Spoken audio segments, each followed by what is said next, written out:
Labadiena, šiandien kalbėsimės tema, kaip negalią turintys asmenys griauna mitus ir to puikus pavyzdys yra mūsų pašnekovė, asmens su negale teisių apsaugos agentūros direktoriaus pavaduotoja Jelena Ivančenko.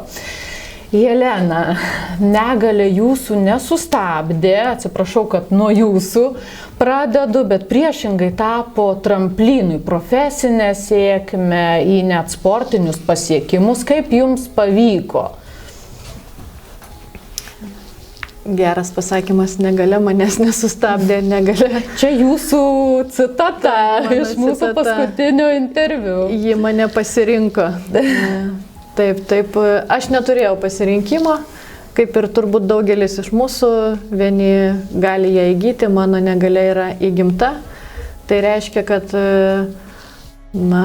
tu esi toks, koks esi, ir kitas matyt dalykas, kaip tu save priemi ir kaip tu tęsi tą gyvenimą su tą ypatybę, dovana, kurią turi. Aš visai neseniai dalyvavau mokymuose įtaigaus kalbėjimo ir mūsų buvo užduotis, nedaug mūsų buvo dalyvių, buvo užduotis papasakoti apie save kažką, ką galėtų kiti dalyviai įsiminti, ką dažniausiai išsineš, matys mergina kažkokia, ir ką jinai veikia, koks jos yra hobis. Ir aš pradėjau nuo to, kad turiu tokią Dievo dovaną, gimiau su negale ir esu su rankos protezu. Na ir tada tęsiau savo mintis, kad mezgu, plaukiu, kažką darau. Rezultate gavosi, kad tie dalyviai, kurie kartu dalyvavo, pradėjo ploti, nors tikslas buvo ne tai. Ir tu tada supranti, kad tu liktais paprasta kažkada buvai mergaitė, dabar gal jau moteris, nieko ypatingo tu nepadarei. Bet kai tu tą pasakoji, tu susimąstai ir pagalvoji, gal iš tikrųjų ne visi taip gyvena. Tau tai atrodo norma, įprastas dalykas, o kitiems gal sekasi kažkur blogiau. Tai jeigu aš galiu pasidalinti savo patirtimi ir tai kažką motyvuos, tai tai yra labai svarbu. Nes visų pradžia turbūt prasideda nuo tėvų, kurie niekada neišskyrė manęs. Aš jau ne pirmą kartą turbūt apie tai sakau. Čia labai svarbu, čia turbūt jau ta pati pradžia, tas auklėjimas, kuris jau lėmė. Greičiausiai, tai žinot, gimsta vaikelis, šeimoje būna laimė. Greičiausiai mūsų atveju tai buvo laimė taip, kad vaikelis gimė, pirmas kūdikis, bet jis gimė su negalia. Ir greičiausiai tai buvo viduje kažkokia tragedija, kalbant apie tai, kad dabar jau esu virš 35 metų ir tais laikais tikrai nebuvo tiek internetų prieigų, aktyvaus dalyvavimo ir niekas nemokino tėvų, kaip reikėtų elgtis. Jie iš vidinės nuojautos niekada gyvenime neleido man pasijusti kitokiam vaikui.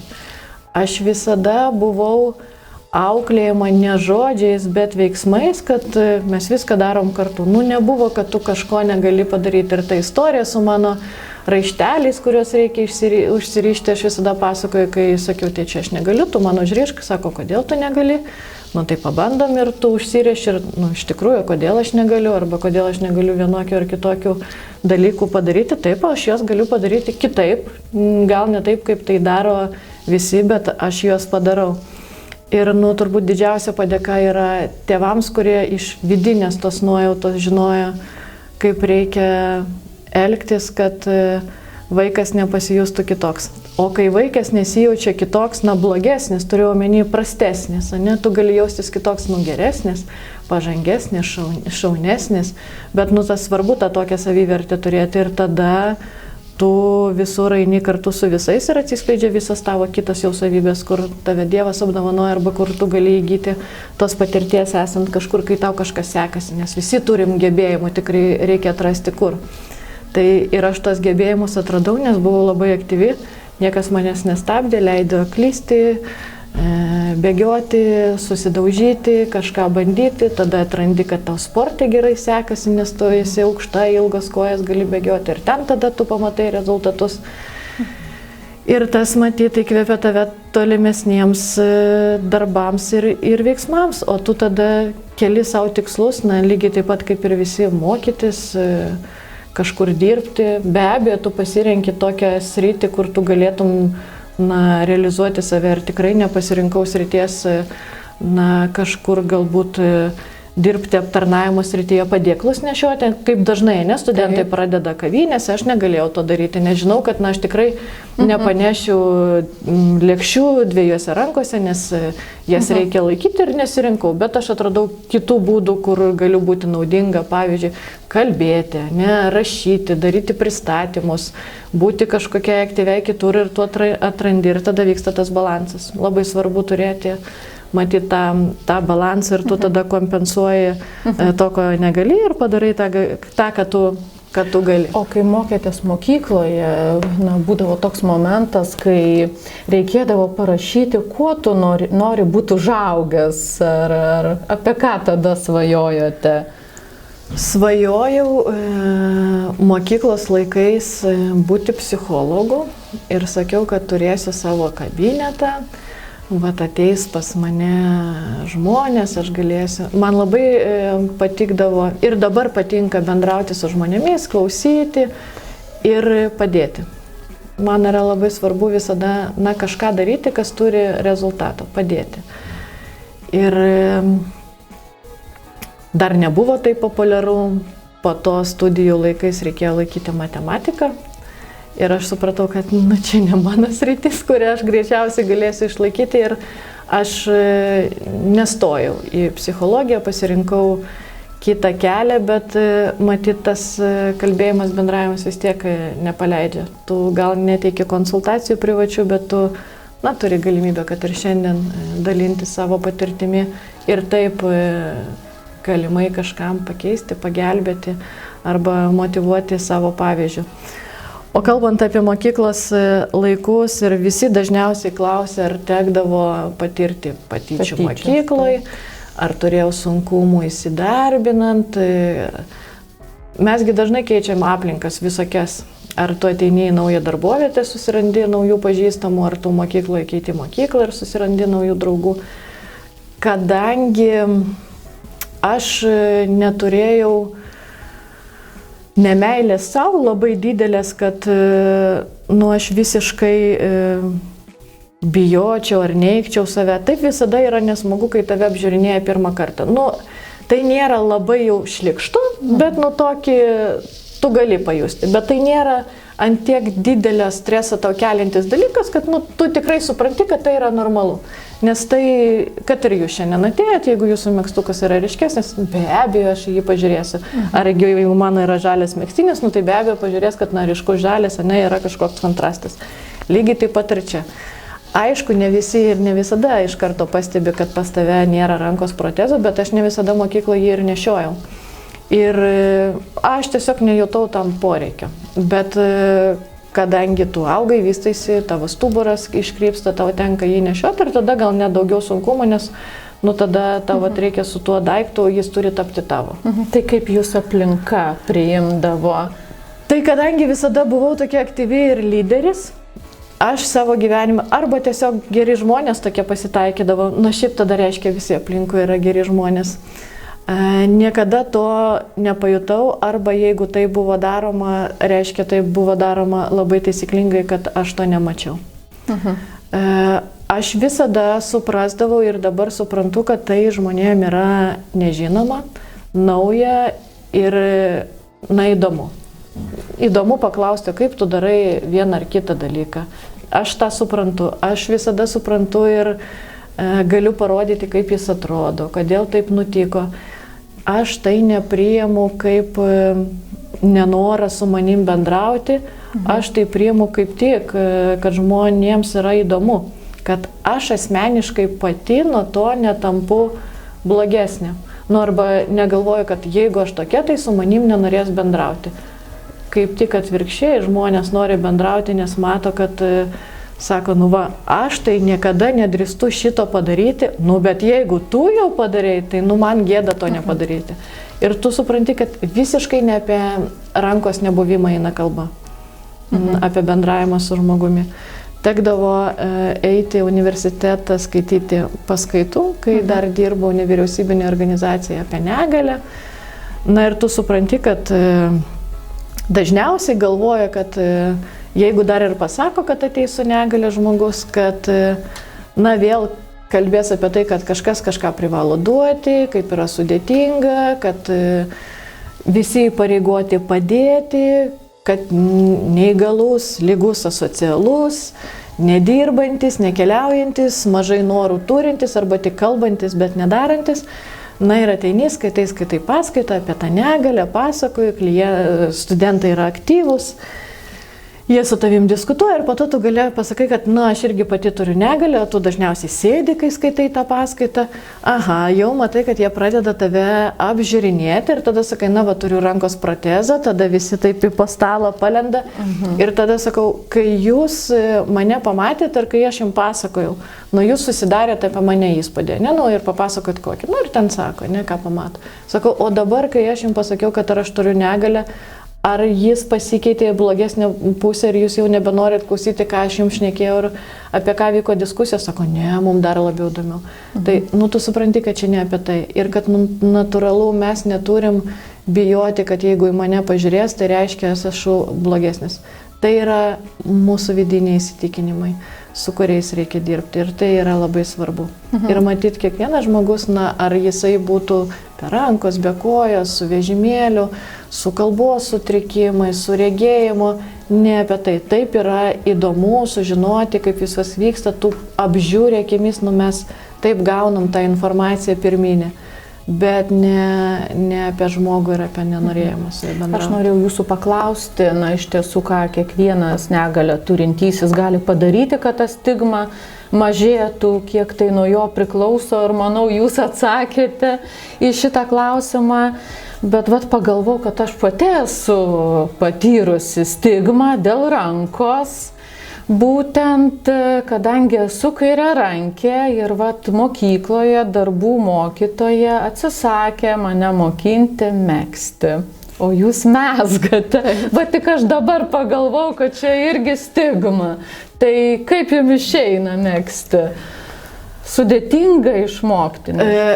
Kai manęs klausia, kaip man daugelis dalykų išeina, tai dažniausiai aš ne viską galiu padaryti būdama su protezu. Yra daug dalykų, kuriuos aš galiu atlikti jį nuėmus. Taip, jis man padeda vairuoti, aš galiu prilaikyti vairą, padėti mano taisyklingai laikysenai, kai aš vaikštau, šiaip vizualiai tą trūkumą neuždengti, bet yra nemažai tokių dalykų, kai aš tiesiog jį nusiimu ir tada ta rankutės dalis, kuri yra, aš tiesiog galiu tą grebimo, prilaikyti funkciją arba net po pažastim padėti ir tu kompensuoji, kitais dalykais. Lygiai taip pat kaip ir bulvė, tu skustum ar dar kažkokius dalykus. Ką noriu pasakyti, kad tu visada prisitaikai vienokiu ar kitokiu atveju. Tai va. O šiaip aš turiu visada prieš kitus žmonės gal privalumus, nes kai kažkas žino, kad tau gali būti kažkur sudėtingiau, jie kaip tik nori tau padėti ir jeigu dar mato, kad tu nori. Tai jūsų atveju sakė, jums neišeis, o man mato, kad aš noriu ir pavyksta ir tada dar daugiau stigmatizavo mane. Dabar suprantu jūsų dėka. Arba jeigu mes ateinam į kavinę su kompanija ar su vyru, ar su šeima ir yra padėtas didelis gražus steikas ar ten, nežinau, višta, visi nori man padėti ir supjaustyti. Ir aš turiu du pasirinkimus, arba pykti, kad galvoja, kad aš negaliu to padaryti, arba gal jiem negražu, kad aš tai darysiu kažkaip ne taip, kaip reikia, arba aš tai priimu kaip pagalbą ir aš tuo laiku galiu atsigerti kavos, o mane aptarnauja ir gražiai supjausto mėsą, kas iš šono iš viso atrodo gražu, kaip faina, jie visada aptarnauja, ir vyras sėdi ir padeda ir supjausto jai mėsą. Suprantat, tas pats dalykas, o požiūrės jie yra visiškai kitoks. Tai aš tą pagalbą priimu, aš nežiūriu ją kaip į užuojautą, nes tikrai taip nėra, aš tą galiu padaryti, bet tai suteikia daug privalumų gyvenime. Jelena, kaip vertinate, ar stigma mažėja visuomenėje, nes daug visokiausių pakeitimų, daug aktyvių žmonių atsirado, kurie turi vieną ar kitą negalę. Kaip yra dabar? Manau, kad tikrai stigmų mažėja. Ir kalba eina net ne apie tą visuomenės dalį ir apie tos lūkesčius, kad mus turi priimti, bet stignų mažėja mumise. Mes patys suprantam, kad matom, kad galim padaryti, matom, kad šiais laikais galim įgyvendinti svajones, apie kurias tik galvojame kažkada, kad gal neįmanoma, negali išeiti ir kai pamatai, kad pradeda kažkas veikti, pats į tai įsitrauki. Ir tada kitiems žmonėms nėra pasirinkimo, jie gali tik tai didžiuotis, džiaugtis, priimti, mylėti, nemylėti, bet mes visi skirtingi, ne? Mes niekada neįtiksim vieni kitiems. Bet kai aš tą padarau, žengiu tą žingsnį, mes tiesiog tampam visuomenės dalimi. Kažkada, kai mes su jumis bendravom, aš kalbėjau, kad turiu svajonę, kurią greičiausiai niekada negalėsiu gyveninti, vairuoti motociklo. Tai šiai dieną aš jau turiu klausimą, ką padariau. Tai ir daug iš tikrųjų kainavo pastangų, praėjau medicininę komisiją, pasirodo pats sunkiausias žingsnis net ne išsilaikyti tą teoriją, bet gauti medicininę pažymą, kad tu gali vairuoti. Tai šią vasarą susitvarkiau, sezonas eina į pabaigą, nenuėjau mokytis, bet žingsnis jau yra padarytas ir aš gavau leidimą, iš mediko, vairuoti transporto priemonę su 2 ratais. Tai viskas yra įmanoma, viskas yra mūsų požiūrėje. Taip manęs irgi klausdavo, o tai kodėl jums reikia dabar to motociklo vairuoti, jūs suprantat? Sakau, taip, suprantu, bet jūs galite vairuoti, pavyzdžiui, lengvesnę transporto priemonę, kur dviratį dar, sakau, bet aš noriu motociklą vairuoti, aš galiu. Ir tada gerai, tai žiūrim, ką galim padaryti. Ir kaip jūs tada, ten turi būti specialus motociklas pritaikytas? Ar? Mano atveju motociklas turi būti vienareikšmiškai automatinės pavarų dėžės ir perdarytas valdymas. Ir dar mes galvosim su specialistais, kaip užfiksuoti, stipriau pritaikyti tą ranką, nes jis tikrai turi nemažai svorio ir mes kalbame ne apie saugumą, visus tos dalykus, bet tai yra techniniai dalykai. Kai aš susidariau su iššūkiu, kad aš nuo medicininio dalyko negaliu atsispirti, kai šiaip neturiu jokių sveikatos sutrikimų, kurie tai drausti daryti, bet tik nebuvimą rankos, tai čia yra dar didesnis stimulas, kodėl? Kodėl mes apie tai kalbam? Juk reikia teises išsilaikyti ir teoriją, ir vairavimą, ir visus kitus dalykus. Ir tu turi ateiti su tą pritaikytą transporto priemonę, o tave stabdo jau, dokumentų lygmenyje. Bet nieko nėra neįmanoma ir nuo šiai dienai aš komisiją tą praėjau, dėkinga esu savo daktariai, kuri yra su tinkamu požiūriu, kad viską įmanoma, reikia tinkamai pritaikyti. Bet nekalbėti, kad vien dėl to, kad tu rankos neturi, tu negali Motociklą jau turite? Motociklą turime nepritaikytą, pakol kas važinėjau kaip keleivis, bet labai tikiuosi, kad kažkada svajonė, dabar jau pradėti daryti žingsnį. Nesakau, kad greitai, taip, laikas eina negreitai, ne viskam iš karto čia surandi ir to laiko, ir finansinių galimybių, nes tai irgi reikalauja pinigų, išlaidų papildomai įsigyti, bet aš stabiliai žingsniais link to judu ir manau, kad viskas yra įmanoma. Ir nesvarbu, kokia tavo būtų negalia. Svarbu, kokie yra mano vidiniai poreikiai ir tada tu jų sieki. Mūsų pokalbio herojai esat jūs, o jums kas yra herojus, kalbant apie stigmų mažinimą? Kas jūs gal nustebino, kiek daug žmogus gali? Aš šiaip myliu gyvenimą, labai myliu žmonės, bendravime ir kiekviena kažkokia pažintis, tu iš jos išsineši kažką naujo. Kadangi praktiškai visa mano darbo patirtis yra susijęta su žmonėmis su negale, tu visada, matai pavyzdžius, kur pasiekia kažko daugiau ir tai tave motyvuoja. Matai pavyzdžius, kur tėvų auklėjimas, iš gerosios pusės, tas šiltnamio efektas, apsaugojimas, kaip tave paveikia. Ir tu supranti, kad tu tada eini tinkamą linkme ir kad tu gali dirbti tada su tom šeimom ir lygiai taip pat padėti.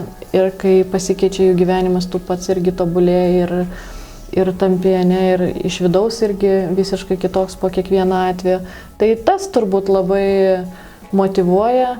O šiaip, tas pavyzdys yra tavo tėvai, kurie nuo pirmiausių dienų tave priėmė tokią, kokie tu esi, kad tai suteikia ir matyt nepamiršti dažniau padėkoti jiems už tai. Čia kiekvienas galėtume pasimokyti iš jūsų tėvų, iš tiesų išminties ir tai gebėjimo auklėti vaikus. Mesgi dabar dažnai su tėvais turim visokių pokalbių, kad jie mažiau išmano technologijas. Ir viena kolegė, bevalgydama pietus, pasakė, o mama mano atsakė, žinai vaikeli, aš kažkada išmokiau tave laikyti šaukštą, tai nejau tave sunku išmokyti mane naudotis Instagramu. Tai čia apie kitą, bet labai panašu, ne? Tai, nepamirškim, kad galim vieni iš kitų mokytis, nesusierzinti tada, kai mūsų to prašo, pasidalinti, ir kažkada iš tikrųjų mažais žingsneliais mūsų išmokė laikyti šaukštą rankoje. Labai gražiai baigėte mūsų pokalbį. Ačiū. Ir toliau mažinkime stigmas.